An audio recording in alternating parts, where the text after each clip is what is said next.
ก็ย้อนว่าฮักแหงก็ย้อนว่าแพงหลายแต่อาจสิบ่แม่นอายที่พาเจ้าไปฮอดฟังอาจสิเป็นเขาผู้พ่อไอ้อาจสิยอมเป็น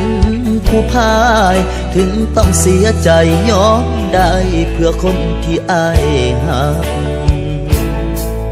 เคยหักน้องสำได้ให้บอกจากใจว่าหักคือเก่า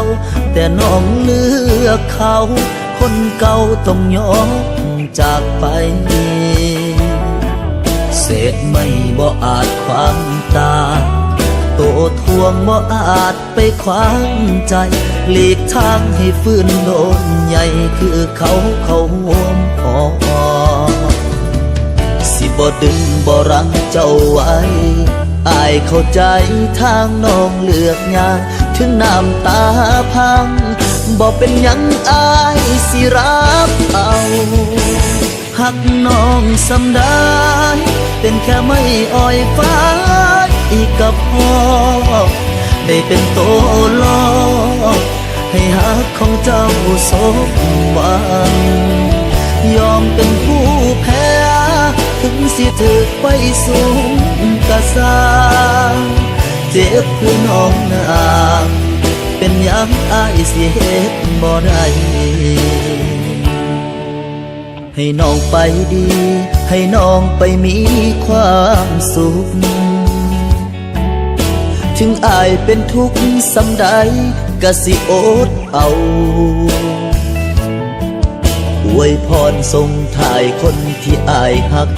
ให้น้องโชคดีกับเขาจากใจเปื้อนขี้เถ้าของไม้อ้อยไฟ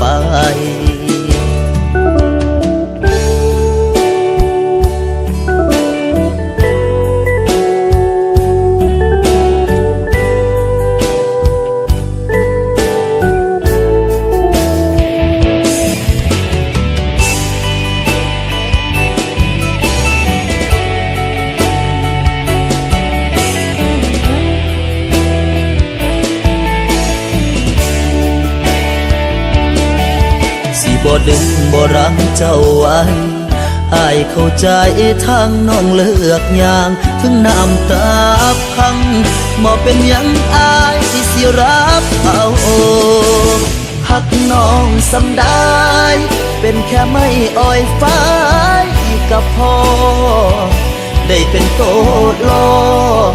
ให้หักของเจ้าสมหวังยอมเป็นผู้แพ้ถึงสิถูกไฟสูงกะสร้างเจ็บเพื่อน้องนาเป็นหยังอายสิเฮ็ดบ่ได้ยอมเป็นผู้แพ้